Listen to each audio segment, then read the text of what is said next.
From time to time we forget, but it always comes back to remind us of our responsibility for and to one another.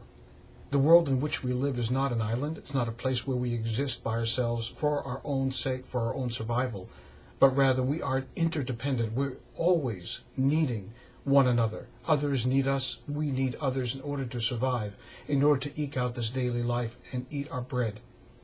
We buy our things in a supermarket. Foods are prepared by other people.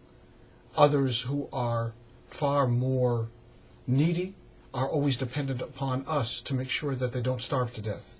We may forget this, as I said, but every now and again the headlines in the paper blare out some great reminder of the fact that we indeed are our brother's keeper. We find this as a bottom line of the beginning of the Torah reading this week called Vayigash. There we find that Judah, as the emissary of his brothers, approaches this vizier sitting on the throne next to Pharaoh. He doesn't realize yet he is Joseph, his long-lost brother, but he throws himself at his feet. And the beginning of the Torah reading is powerful in that there are cantillation marks that are outstanding, ones that don't usually appear at the beginning of a Torah reading, that immediately rivet our attention to the beginning of the text as Judah approaches Joseph. There are some midrashim who draw our attention to the fact that Judah implicitly understood that this was the beginning of the end for him, his brothers, and his people for 300 long years, because he remembered the promise of God that the Jews would be slaves in Egypt for 300 long years, and he was so utterly fearful that this was the beginning of the end for the Jewish people. Perhaps we would do well to turn back a couple of parshiot, though, to remind ourselves of Joseph's place amongst his brethren, and even more particularly, Judah's interaction with him. You'll remember that Judah was one of the brothers that conspired to throw Joseph into the pit, perhaps even immediately wanting to kill him. But ultimately they pulled him out of the pit and sold him as a slave to passing merchants, and then ultimately, beyond that, to Egypt. Judah, therefore, in some sense, was responsible for the blood of Joseph, responsible, too, for the mourning of the father, who spent so many years in agonizing pain, remembering what once was. But that's not the end of the story for Judah, for shortly afterward we remember that he was hungry for companionship and committed a grave and powerful sin with his daughter-in-law Tamar. And when he commanded that she should be destroyed, she produced items belonging to him and then said to him, "Do you recognize these? These belong to you." The sin, implicitly, she said, the sin does not belong solely to me.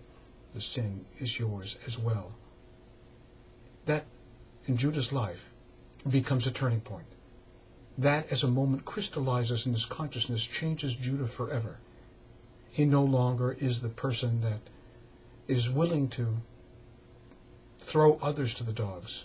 He's no longer one that is willing to commit assignments of bad behavior to other people. Now he's forced to look into the mirror of his own soul. He doesn't like what he sees, but it is a moment truly of Judah growing up. And perhaps that is why we're led to this week's Torah reading, where Judah throws himself at the feet of Joseph, realizing that he is not above reproach, realizing that he is not beyond the reach of anything or anyone, that he is responsible for himself. He is responsible for his brother's death, or so he assumes.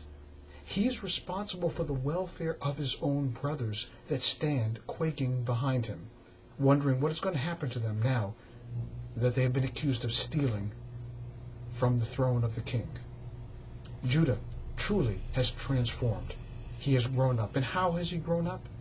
In the most powerful and tangible way that any human being could ever do and become.